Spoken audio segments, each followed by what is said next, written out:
Fala galera, sejam todos muito bem-vindos ao canal da Musa Capital aqui no YouTube. Eu sou Stefano Tremé e no vídeo de hoje a gente vai fazer uma resenha comentada sobre o livro 1984 de George Orwell.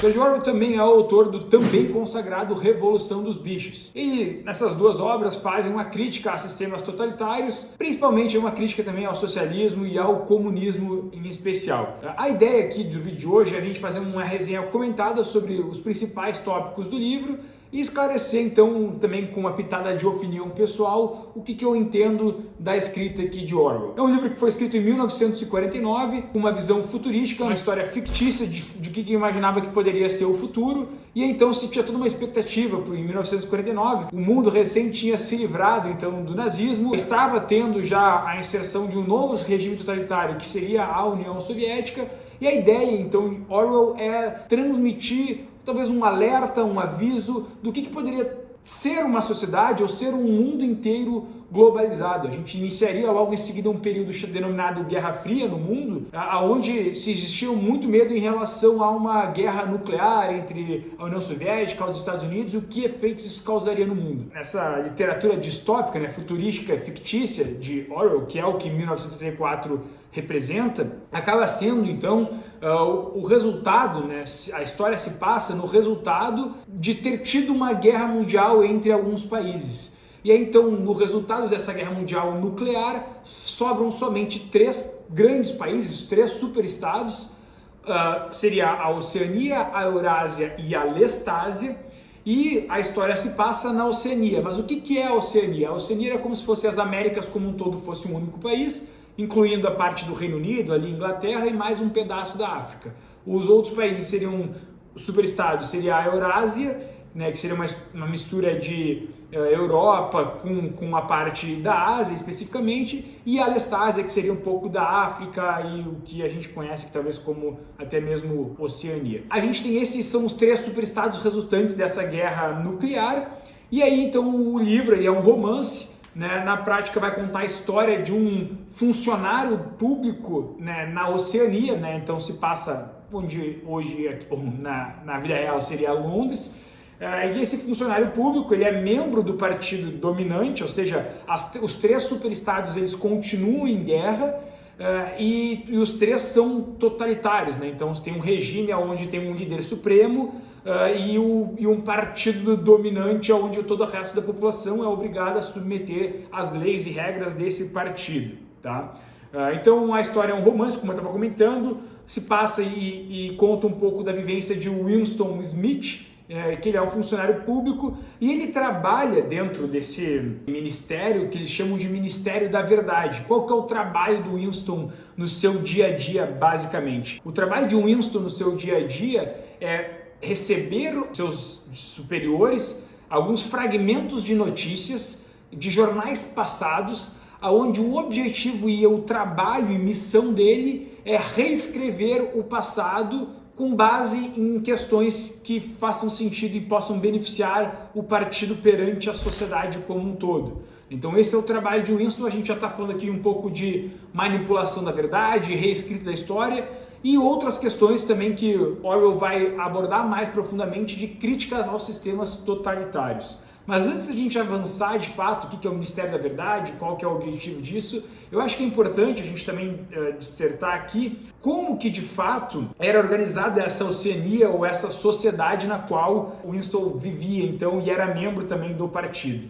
A sociedade ela era dividida basicamente em três grandes grupos. O primeiro deles é o grupo do partido, a qual é encabeçado e liderado pelo grande irmão, o famoso Big Brother, onde ele é o líder supremo, onde ele não erra, onde ele é o herói, que o partido vende ele como o herói máximo, que vai salvar o país, o superestado do conflito com os outros dois superestados, que ele sabe tudo sobre economia, ele sabe tudo sobre cultura, ele sabe tudo sobre religião, ele é o cara, basicamente. Qualquer semelhança com líderes populistas ou de governos totalitários, tais como a gente vê na história, é mera coincidência. Então, o primeiro grupo é o partido, liderado então pelo grande irmão, e o partido ele é subdividido em duas castas, digamos assim. O núcleo do partido, onde é quem decide, quem manda, quem tem todos os privilégios estatais, digamos assim, e o partido externo, que seria então os braços, os tentáculos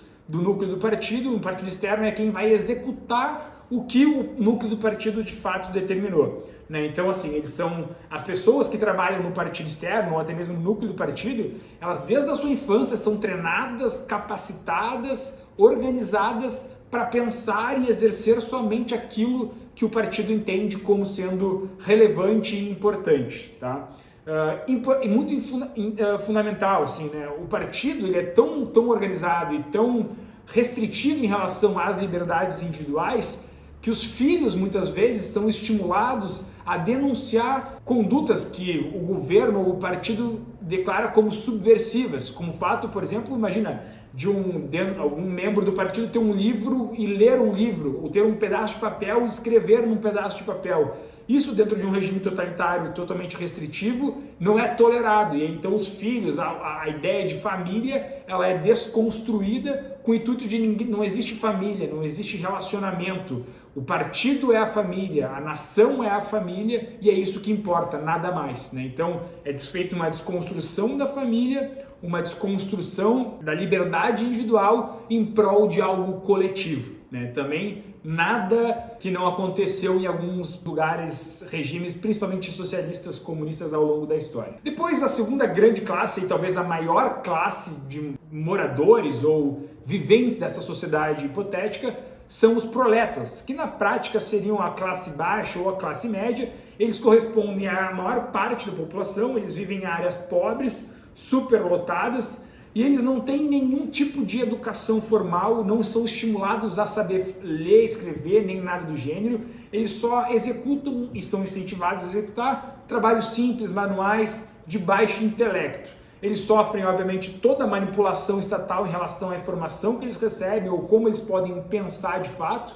Inclusive, é criado um novo sistema de fala dentro desse regime, desse país, que eles chamam de nova fala, onde tu não pode mais usar alguns termos especificamente, né? Então, no caso, o termo liberdade não é usado, a não ser que seja para dizer o caminho está livre, o banheiro está livre, mas não no sentido de eu quero ter liberdade para pensar, eu quero ter a liberdade de falar com alguém. Isso é um crime, né, dentro do sistema o qual a Oceania está inserida sobre esse regime totalitário. Então nós temos os proletas, né, que é essa maior parte, que ficam executando então esses processos e trabalhos mais manuais. E por fim nós temos os inimigos do Estado, né, o menor grupo, onde são todos aqueles que têm algum tipo de opinião pessoal, né, então, ou seja, qualquer dissidente político, criminoso mesmo, né, alguém que rouba, mata, estupra, alguma coisa nesse sentido, mas que também principalmente tem alguma dissidência política ou se atreva a simplesmente cogitar e falar sua opinião sobre alguma coisa que não seja de acordo exatamente com aquilo que o partido acredita como o ideal, né? E também tem os criminosos de guerra como um todo. Então, o controle do partido para com a sociedade é feito através de um que eles chamam de duplo pensamento. Esse é o tema central, talvez, do controle mental que é exercido, onde os cidadãos têm que aceitar algumas ideias contraditórias. Como, por exemplo, o lema do partido é o seguinte: guerra é paz, liberdade é escravidão e ignorância é força. Tem aqui a ideia, né, desse lema, né, guerra é paz, liberdade é escravidão, ignorância é força. A ideia por trás do partido ao divulgar esses ideais é justamente não estimular o pensamento crítico ou que de fato o proleta, principalmente, ele seja, não entenda o quão a discrepância entre ignorância é força ou liberdade é escravidão, né? É uma manipulação mental com o sentido de que eles fiquem tão confusos e não tenham habilidade de discernimento, onde sejam incapazes de pensar criticamente e questionar a verdade que está sendo dita. Então, o que for dito, se ignorância é força, isso vale para eles, é a regra, né? Então, assim como logo em seguida, eu estava começando a falar lá atrás, existem 4 grandes ministérios que fazem o comando dessa população, dessa sociedade em geral. o Ministério da Verdade, qualquer semelhança também com a nossa política do STF aqui é mera coincidência. O Ministério da Verdade ele é responsável por notícias, entretenimento, educação e belas artes, ou seja, eles controlam toda e qualquer informação que existe, seja a informação atual ou informação pretérita, bem como dados relacionados à cultura, à educação, ao que é a fala correta ou não. E o Ministério da Verdade, que é onde o Winston trabalha, o nosso personagem principal, ele fica muitas vezes adulterando informações passadas. Por exemplo, existiu um fato que esse governo totalitário ele assume o poder através de uma revolução. E aí a revolução ela era feita por basicamente 4 grandes personagens, só que nos quais os 4 grandes personagens, 3 foram mortos pelo regime depois, onde esse grande irmão ascendeu ao poder.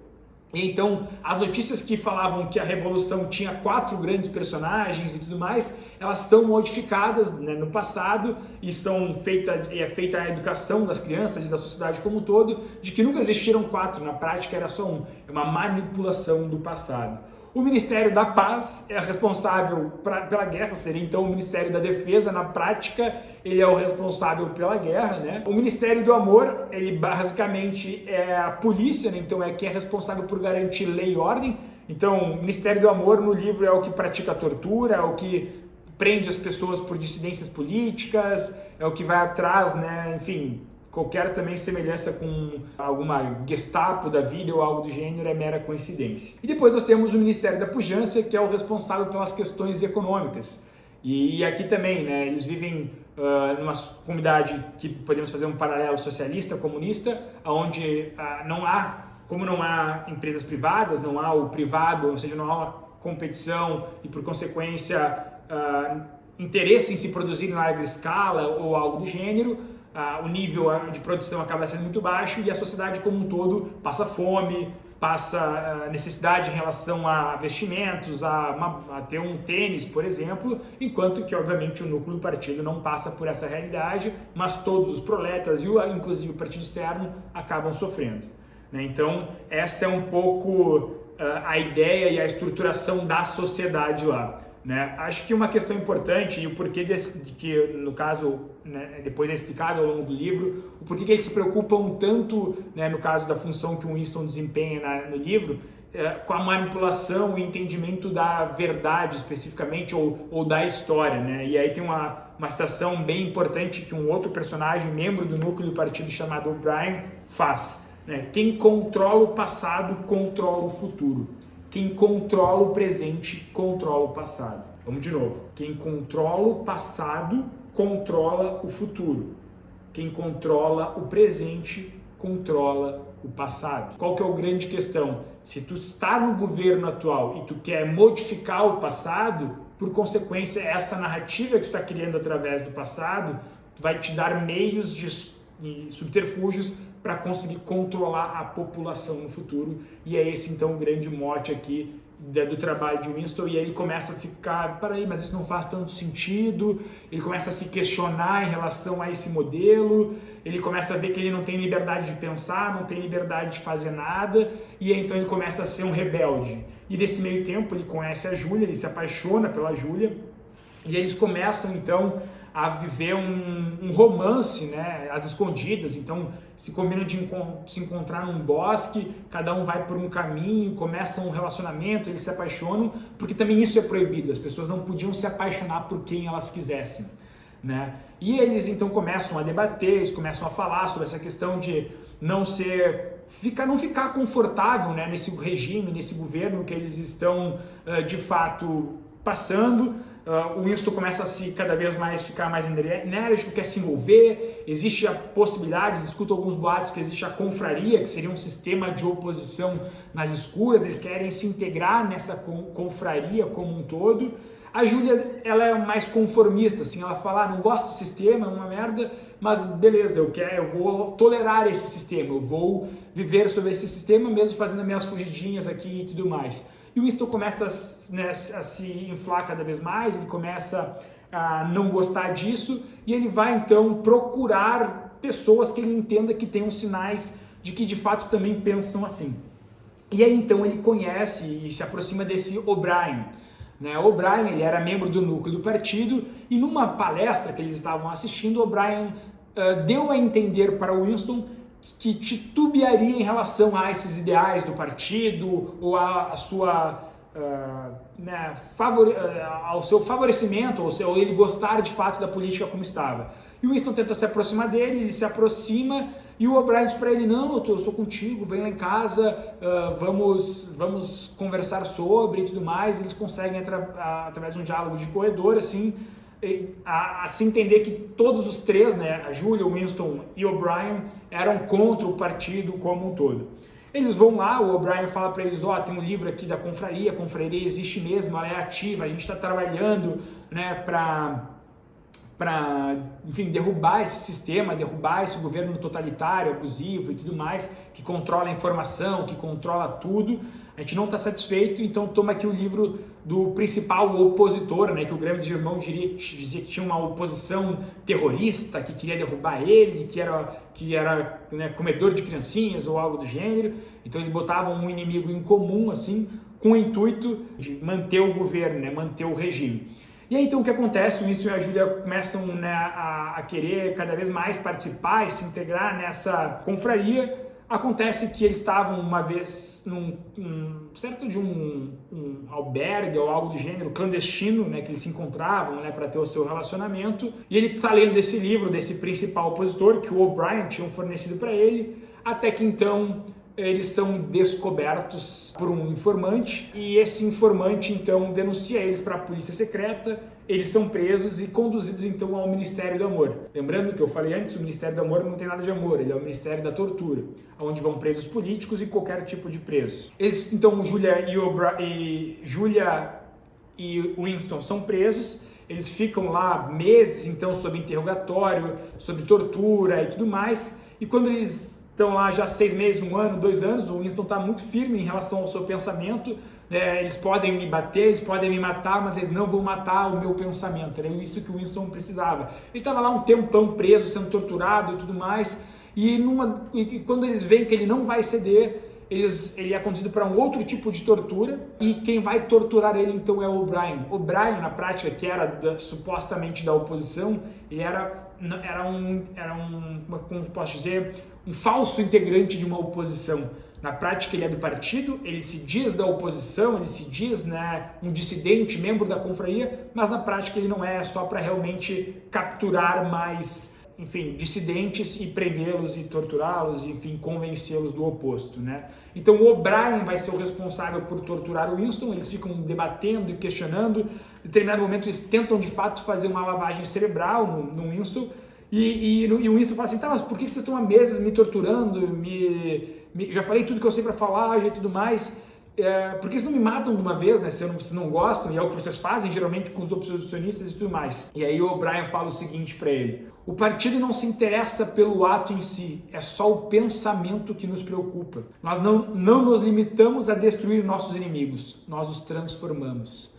Qual que é o grande mote do partido, né, basicamente? O foco do partido é evitar o erro que outros governos totalitários cometeram anteriormente. Ele até cita na época feudal, na qual a igreja, a Inquisição, matava os hereges, né? Só que a cada vez que eles queimavam o herege, 10 pessoas que viam aquilo lá acontecendo tornavam aquele herege um mártir e surgiam 10 novos hereges. Então, a ideia do governo deles ali é não ter mártires e, portanto, se perpetuar no poder. O poder pelo poder é o objetivo do partido, né? Então, essa é a grande questão. E qual que é o objetivo deles nessa tortura? É, de fato, só executar ou dar um fim com Winston após eles conseguirem, de fato, concretizar a lavagem cerebral. Porque ele não morre como um mártir, ele morre como um qualquer que está acreditando no governo.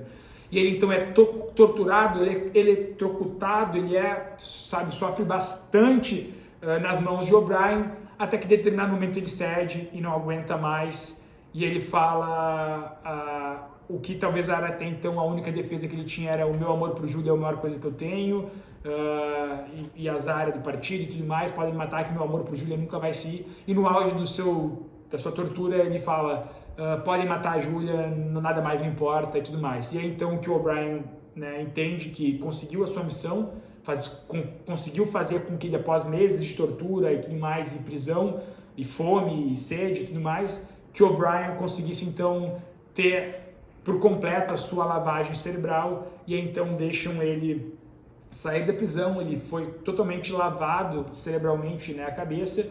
Ele cruza com Júlia também foi torturada, também tinha renegado ele.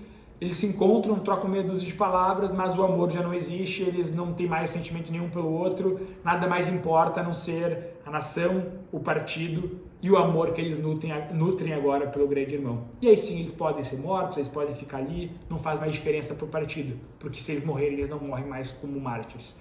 Então acho que essa é a grande mensagem assim do livro especificamente. É um livro bem pesado até em determinados momentos, mas também te prende em relação a esse romance ou a possibilidade de ser preso ou quando ele está sendo torturado, que fim que vai dar essa situação. Mas no fim das contas é muito melancólico, no sentido de sim, o Estado totalitário venceu, ele conseguiu ter a sua lavagem cerebral feita e não conseguiu uma oposição derrubar o então regime. E no fim das contas, eu acho que aqui fechando já nossa resenha do livro, resumir ele de forma mais concisa e completa que eu consegui, ele basicamente nos traz, eu acho, uma grande visão e um alerta que nós temos que ter em relação à sociedade como um todo, desses governos que dizem, né, ser os donos da verdade, desses governos que tentam limitar as liberdades individuais, desses governos que limitam ou tendem e querem limitar a propriedade privada, né? O quanto a gente deve se opor a esse tipo de opressão, se posicionar e não deixarmos sermos controlados por um excesso de governo, né? Então acho que essa reflexão é isso que eu entendo do livro. Óbvio que aqui tem bastante da minha opinião, como eu falei, não é um resumo e sim uma resenha, e portanto, né, expressei aqui a minha opinião. Recomendo muito a leitura do livro, é muito boa a escrita, é uma leitura fácil, inteligente, eu acho que tem bastante a agregar. Bem como também o outro livro de Orwell, que é o Revolução dos Bichos, é um livro riquíssimo e também até um pouco mais simples em relação, mais diretamente aí a um regime, aos conceitos que ele bate, né, em relação aos conceitos comunistas, socialistas como um todo. Eu espero que vocês tenham gostado. Não esqueçam de deixar a sua opinião aqui embaixo no livro, aqui embaixo nos comentários. Se vocês gostaram, deixe seu like. Também se inscrevam no canal. Toda segunda e quinta-feira tem um vídeo novo aqui no canal falando de economia, investimentos, planejamento financeiro, previdência privada, resumos de livros, resenhas de livros, enfim. É super completo o conteúdo que a gente produz aqui. Toda segunda e quinta-feira um vídeo novo. Se inscreva e até o próximo vídeo. Tchau, tchau, pessoal. Obrigado.